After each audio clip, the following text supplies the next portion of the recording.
سونا چڑیا اپنی بیٹی اور بیٹے کے ساتھ اپنے گھر میں رہتی تھی۔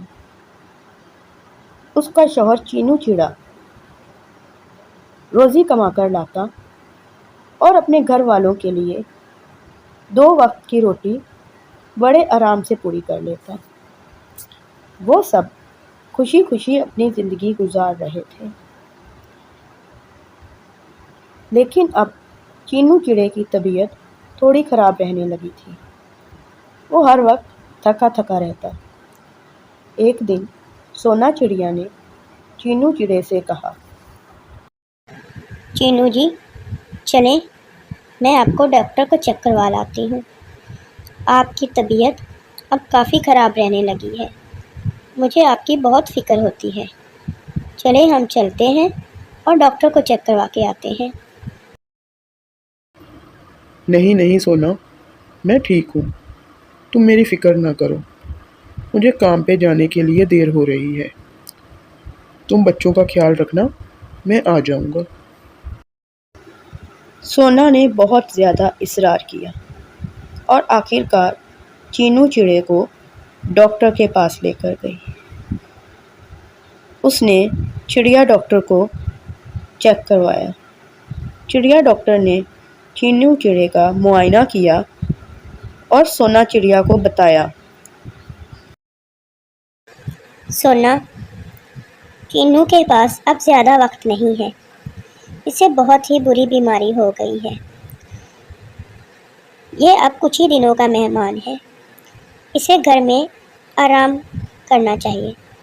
اسے اب باہر کام پہ نہ جانے دیا کرو، کیونکہ آہستہ آہستہ اس کی طبیعت زیادہ خراب ہوتی جائے گی۔ یہ اب کوشش کرے کہ گھر میں ہی رہے۔ لیکن ڈاکٹر صاحبہ، اس بیماری کا کوئی تو علاج ہوگا، آپ مجھے بتائیں۔ میں مہنگا سے مہنگا علاج کروانے کے لیے تیار ہوں، لیکن پلیز میرے شوہر کا علاج کریں۔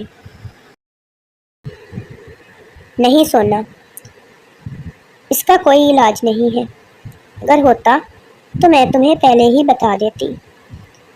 اب تم گھر جاؤ اور اپنے شوہر کا خیال رکھو۔ سونا چڑیا چینو چڑے کو لے کر گھر واپس آ جاتی ہے۔ چینو چڑا سونا چڑیا سے پوچھتا ہے، کیا ہوا سونا؟ ڈاکٹر نے کیا بتایا ہے؟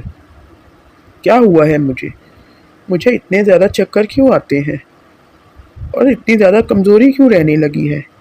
ڈاکٹر نے کوئی تو وجہ بتائی ہوگی سونا، بتاؤ مجھے۔ نہیں چینو جی، آپ بالکل ٹھیک ہیں، بس تھوڑی سی خون کی کمی ہو گئی ہے آپ کو، جلدی آپ ٹھیک ہو جائیں گے۔ ڈاکٹر نے کہا ہے کہ آپ گھر رہ کے آرام کریں۔ اب آپ آرام کریں اور میں باہر جاتی ہوں۔ نہیں نہیں سونا، اگر میں آرام کروں گا تو پھر کام کون کرے گا؟ گھر کا خرچہ کون چلائے گا؟ نہیں، میں ہی کام کے لیے جاؤں گا، یہ میری ذمہ داری ہے۔ تمہارا اور بچوں کا خیال رکھنا میری ذمہ داری ہے، میں ہی کام پہ جاؤں گا۔ نہیں چینو جی، کچھ ہی دنوں کی بات ہے، پھر تو آپ بالکل ٹھیک ہو جائیں گے۔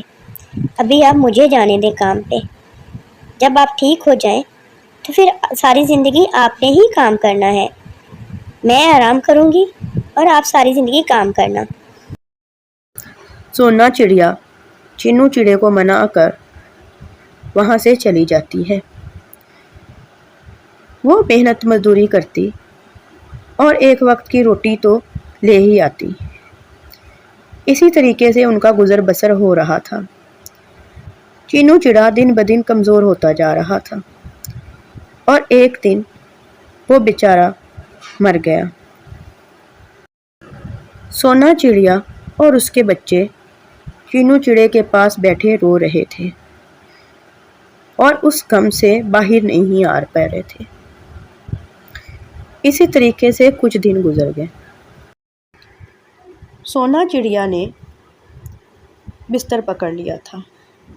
اپنے شوہر کی موت کے غم میں سونا چڑیا بیچاری دن بدن کمزور ہوتی جا رہی تھی اور ان کے گھر میں کھانے پینے کے فاقے پڑے ہوئے تھے۔ ایک دن ان کے گھر میں ناٹی کوی آتی ہے اور سونا چڑیا سے کہتی ہے، سونا، اس طریقے سے تو گزارا نہیں ہوگا۔ تم کام کے لیے جایا کرو، کوئی نہ کوئی کام کرو، ورنہ تمہارے بچے تو بھوکے ہی مر جائیں گے۔ وہ تو ابھی بہت چھوٹے ہیں، ان کا کیا قصور ہے سونا؟ اب بہت ہوا، جاؤ کوئی کام کرو۔ لیکن ناٹی بہن، ہمارے جنگل میں تو کوئی کام ملتا ہی نہیں ہے۔ آپ ہی مجھے بتائیں، میں کیا کام کروں؟ مجھے تو سمجھ نہیں آ رہی۔ تمہارے پاس وہ جو تھوڑی سی زمین تھی، اس میں تمہارے شوہر نے آلو لگائے ہوئے تھے، تم وہ آلو بیچ کر اپنا گزارا کر سکتی ہو۔ لیکن آلو بیچ کر میں صرف ایک وقت کی روٹی ہی لا سکتی ہوں، اور وہ بھی ختم ہو جائیں گے جلد ہی۔ ان سے میرا ویسے گزارا نہیں ہوگا جیسے میں چاہتی ہوں۔ میرے بچوں کا آگے کیا ہوگا مجھے سمجھ نہیں آ رہی۔ کبھی کبھی تو میں سوچتی ہوں کہ میں یہ جنگل ہی چھوڑ کے چلی جاؤں۔ سونا، جب وہ زمین تمہارے شوہر نے خریدی تھی تو اس نے وہ یہی سوچ کے خریدی تھی کہ اس میں کوئی فصل اگا کے میں اپنے بچوں کے لیے کوئی کاروبار شروع کروں گا اور پھر ان کا فیوچر سیکیور کروں گا۔ تو اب وہ بیچارہ اس میں آلو لگا کر تو گیا ہے، تم انہی آلوؤں کا کچھ نہ کچھ کرو اور آگے بڑھو۔ یہی تو وقت ہے آگے بڑھنے کا۔ تمہیں کچھ نہ کچھ کرنا چاہیے، اپنے بچوں کے لیے تمہیں سوچنا چاہیے سونا۔ چینو جی کی ہمیشہ سے یہی خواہش تھی کہ جب بھی یہ آلو بڑے ہو جائیں اور یہ فصل پک جائے، تب ہم چپس کا سٹال لگایا کریں اور اس سے اپنے بچوں کی روزی روٹی چلایا کریں۔ تو میں تو سوچتی ہوں کہ وہی کروں جو وہ چاہتے تھے۔ اس سے ان کی خواہش بھی پوری ہو جائے گی اور میری اور میرے بچوں کی روزی روٹی بھی چل جائے گی۔ ہاں سونا، تمہیں پتہ ہے سبھی پرندے چپس بڑے شوق سے کھاتے ہیں۔ تمہاری چپس تو ہاتھوں ہاتھ ہی بک جایا کرے گی اور جلد ہی تم اپنے بچوں کے لیے نیا گھر بنانے کے بھی قابل ہو جاؤ گی۔ تم ایسے ہی کرو، اس سے تمہارے شوہر کی آخری خواہش بھی پوری ہو جائے گی اور تمہارے بچوں کی روزی روٹی بھی پوری ہوتی رہا کرے گی۔ لیکن ناٹی بہن، مجھے ڈر لگتا ہے، میں اکیلی ہوں، میں اکیلی اتنا زیادہ کام کیسے کر سکتی ہوں؟ میں تو ابھی اس کے بارے میں کچھ جانتی بھی نہیں۔ یہ سب پلان تو میں نے اور چینو جی نے مل کے بنایا تھا۔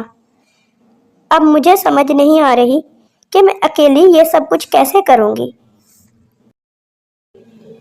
نہیں سونا، بھلے ہی تم اکیلی ہو، لیکن تم کسی سے بھی کم نہیں ہو۔ تم سب کچھ کر سکتی ہو۔ ایک عورت اگر کچھ ٹھان لے تو وہ سب کچھ کر سکتی ہے، بس دل میں جذبہ ہونا چاہیے۔ تم سوچو کہ تمہیں یہ کرنا ہے، تبھی تم وہ کام کر پاؤ گی، ورنہ اگر تم دل میں ہی ہار مان لو گی تو تم کبھی بھی کامیاب نہیں ہو سکتی۔ ٹھیک ہے ناٹی بہن، آپ کی بہت بہت مہربانی جو آپ نے مجھے سیدھا راستہ دکھایا۔ اب میں ایسے ہی کروں گی، چپس کا سٹال لگاؤں گی اور پھر چپس بیچا کروں گی۔ اس سے میرے بچوں کی روزی روٹی پوری ہوتی رہا کرے گی اور مجھے کام بھی مل جائے گا۔ اب سے میں ایسے ہی کرتی ہوں۔ اگلے ہی دن سے اس نے آلوؤں کی چپس کا سٹال لگانا شروع کر دیا۔ اس کی چپس اتنی مزے کی تھی کہ وہ ہاتھوں ہاتھ ہی بک جاتی۔ ہر روز اس کا کام ایسے ہی چلنے لگا اور آہستہ آہستہ اس نے اپنے لیے اور اپنے بچوں کے لیے ایک نیا گھر خرید لیا۔ اب سونا چڑیا اور اس کے بچے خوشحالی سے اپنی زندگی گزار رہے تھے اور ہمیشہ ہی خوش خوش رہا کرتے تھے۔ کسی کے جانے سے اس کی کمی تو پوری نہیں ہوتی، لیکن ہر وقت اس کی یاد میں رویا بھی نہیں جا سکتا۔ دنیا چلتی رہتی ہے۔ سونا چڑیا نے بھی اپنی زندگی کو آگے بڑھایا اور کام لگی اور اپنے بچوں کے لیے روزی روٹی کمانا شروع کی اور ایک خوشحال زندگی گزارنے لگے۔